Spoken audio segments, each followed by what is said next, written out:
माइंडस्टेक्स foundation trust. नमस्कार. आपलं जे डिजिटल जग आहे ना, ते खरं तर धोक्यांनी भरलेलं आहे. पण घाबरण्याचं काहीच कारण नाही. कारण आज आपण हेच समजून घेणार आहोत की हे धोके नेमके काय आहेत, त्यांना ओळखायचं कसं आणि सर्वात महत्त्वाचं म्हणजे आपलं संरक्षण कसं करायचं, तेही अगदी सोप्या भाषेत. तर आजच्या आपल्या चर्चेत 5 महत्त्वाचे टप्पे आहेत. सगळ्यात आधी आपण पाहू की हा अदृश्य धोका म्हणजे नेमकं काय. मग या घुसखोऱ्यांची ओळख करून घेऊ. त्यानंतर आपल्या डिव्हाइसला काही इन्फेक्शन झालंय का याची लक्षणं कोणती ते बघू. आणि जर झालं असेल तर त्यावर प्रथमोपचार काय करायचा. आणि सगळ्यात शेवटी आपली संरक्षण भिंत आणखी मजबूत कशी करायची हेही जाणून घेऊ. चला तर मग सुरू करूया. चला, तर आपला पहिला टप्पा आहे अदृश्य धोका. आपल्या रोजच्या वापरातल्या कॉम्प्युटर आणि फोनमध्ये एक असा धोका लपलेला असतो जो आपल्याला दिसत नाही. पण प्रश्न हा आहे की हा धोका नक्की आहे तरी काय? तर ह्याच धोक्याला म्हणतात मॅलवेअर. मॅलवेअर म्हणजे काय, तर मॅलिशियस सॉफ्टवेअर याचं हे छोटं रूप आहे. म्हणजे असं सॉफ्टवेअर जे खास करून आपल्या परवानगीशिवाय आपल्या नकळत कॉम्प्युटरमध्ये घुसायला किंवा त्याचं नुकसान करायला बनवलेलं असतं. एकदम सोप्या भाषेत सांगायचं तर वाईट हेतू असलेलं कुठलंही सॉफ्टवेअर म्हणजे मॅलवेअर.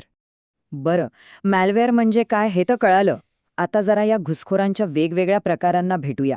कारण म्हणतात ना, शत्रूला ओळखल्याशिवाय त्याच्याशी लढता कसा येणार. सगळ्यात आधी बघूया व्हायरस आणि वर्म यांच्यातला फरक. हा खूप महत्त्वाचा फरक आहे. बघा, व्हायरस आहे ना, तो एक परजीवीसारखा असतो. म्हणजे त्याला पसरण्यासाठी एखाद्या दुसऱ्या फाईलचा किंवा प्रोग्रामचा आधार लागतो. त्याच्याशिवाय तो काहीच करू शकत नाही. पण वर्म, तो मात्र एकदम आत्मनिर्भर आहे. त्याला कोणाचीही गरज नाही. तो एकटाच संपूर्ण नेटवर्कवर पसरू शकतो. आता पुढचा प्रकार तर नावावरूनच आपल्याला कल्पना देतो. Trojan horse. हे असं सॉफ्टवेअर असतं की बाहेरून एकदम भारी, उपयोगी किंवा निरुपद्रवी वाटतं, पण त्याचा आतला हेतू मात्र खतरनाक असतो. आपण त्याला बोलून इन्स्टॉल करतो आणि मग तो आत शिरून बाकीच्या धोकादायक प्रोग्राम्ससाठी दरवाजा उघडून देतो. अगदी त्या ग्रीक कथेतील लाकडी घोड्यासारखंच काम करतो हा. आणि ही यादी इथेच संपत नाही. काही घुसखोर तर अजूनच हुशार असतात, जसे की लॉजिक बॉम्ब्स. हे म्हणजे डिजिटल टाइम बॉम्ब्सच समजा. ते एका विशिष्ट वेळेची किंवा घटनेची वाट बघतात आणि मग हल्ला करतात. दुसरे आहेत एन्क्रिप्टेड व्हायरस, जे स्वतःला असं काही लपवतात की त्यांना शोधणं खूप अवघड होऊन बसतं. आणि सगळ्यात धूर्त म्हणजे पॉलिमॉर्फिक व्हायरस. हे तर बहुरूपी असतात. अँटीव्हायरसला चकवा देण्यासाठी ते सतत आपलं रूप बदलत राहतात. बरं, हे धोके तर आपण पाहिले. पण आता सगळ्यात महत्त्वाचा प्रश्न येतो, आपल्या कम्प्युटर किंवा फोनला असं काही इन्फेक्शन झालं आहे की नाही हे ओळखायचं कसं. चला, आता त्याचीच काही लक्षणं पाहूया. कधीकधी आपला कम्प्युटर आजारी असल्यासारखा वागतो. तो काही संकेत देत असतो. असे काही संकेत दिसतायत का? चला, जरा तपासून बघूया. ही काही अगदी सामान्य लक्षणं आहेत. जरा लक्ष देऊन बघा. ब्राउझरचं होमपेज किंवा सर्च इंजिन आपोआप बदललंय का? कम्प्युटर नेहमीपेक्षा खूपच हळू चालतोय किंवा सारखा हँग होतोय का? कुठल्याही वेबसाईटवर क्लिक केलं की भलत्याच साईटवर जातंय का? सिक्युरिटी सॉफ्टवेअर आपोआप बंद पडतंय का? किंवा अचानक नको असलेल्या पॉपअप जाहिरातींचा पूर आलाय? यापैकी काहीही होत असेल तर समजून जा, काहीतरी गडबड आहे. आता जर समजा अशी काही लक्षणं दिसली आणि इन्फेक्शन झाल्याची शंका आली, तर सगळ्यात आधी घाबरायचं नाही. कारण आपल्याकडे एक डिजिटल फर्स्ट एड किट तयार आहे. म्हणजे अशा वेळी नक्की काय करायचं ते आता आपण पाहूया. अशा वेळी योग्य क्रमाने पावलं उचलणं फार महत्त्वाचं आहे.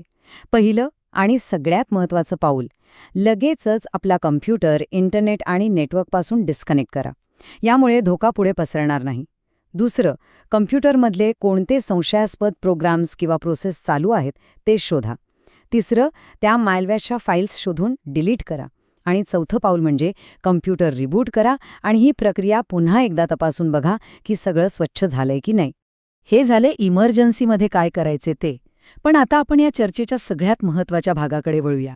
म्हणजे आजार झाल्यावर उपचार करण्यापेक्षा तो होऊच नये म्हणून काय करायचं ह्याकडे. चला तर मग आपला स्वतःचा एक मजबूत डिजिटल किल्ला कसा बांधायचा ते पाहूया. एक गोष्ट आहे जी नेहमीच लक्षात ठेवली पाहिजे. मॅलवेअरपासनं सर्वोत्तम संरक्षण म्हणजे तोच जुना सल्ला, सावधगिरी बाळगा. याचाच अर्थ सगळ्यात मोठं शस्त्र आपल्याच हातात आहे. आणि ते म्हणजे आपली रोजची जागरूकता आणि सावधगिरी. पण मग ही सावधगिरी बाळगायची कशी? त्यासाठी काही सोप्या सवयी लावून घ्याव्या लागतील. जसं की अँटीव्हायरस सॉफ्टवेअर नेहमी अपडेटेड ठेवा. आपल्या महत्त्वाच्या फाईल्सचा नियमित बॅकअप घेत चला. अनोळखी ठिकाणाहून आलेले ईमेल अटॅचमेंट्स उघडताना 10 वेळा विचार करा. कुठल्याही अनोळखी वेबसाईटवरून काहीही डाउनलोड करू नका. आणि हो, ते जे चेन मेसेजेस येतात ना, त्यांना फॉरवर्ड किंवा रिप्लाय करणं बंद करा. या अगदी छोट्या वाढणाऱ्या सवयी खूप मोठा फरक घडवून आणतात. आता आपल्या संरक्षण साधनांमध्ये 2 महत्त्वाचे प्रकार आहेत, अँटीव्हायरस आणि अँटी स्पायवेअर. यातलं फरक समजून घेऊया. अँटीव्हायरस सॉफ्टवेअर काय करतं? तर ते व्हायरस, वर्म्स, ट्रोजन अशा प्रोग्राम्सना शोधतं, रोखतं आणि काढून टाकतं. आणि अँटी स्पायवेअर ते खास करून अशा सॉफ्टवेअरवर लक्ष ठेवतं जे आपल्या नकळत आपली माहिती गोळा करतात किंवा आपल्या कम्प्युटरच्या सेटिंग्ज बदलतात, म्हणजे एक प्रकारे हेरगिरी करतात. त्यामुळे संरक्षणासाठी दोन्ही असणं गरजेचे आहे. तर जाता जाता एक शेवटचा पण खूप महत्त्वाचा प्रश्न, हे जे डिजिटल धोके आहेत ते रोज नवनवीन रूपं घेऊन आपल्या समोर येत आहेत. ते सतत बदलत आहेत. प्रश्न हा आहे की या बदलत्या धोक्यांच्या जगात आपली डिजिटल स्वच्छता, आपल्या सवयी त्या वेगाशी जुळवून घेत आहेत का? यावर विचार करणं खूप गरजेचं आहे.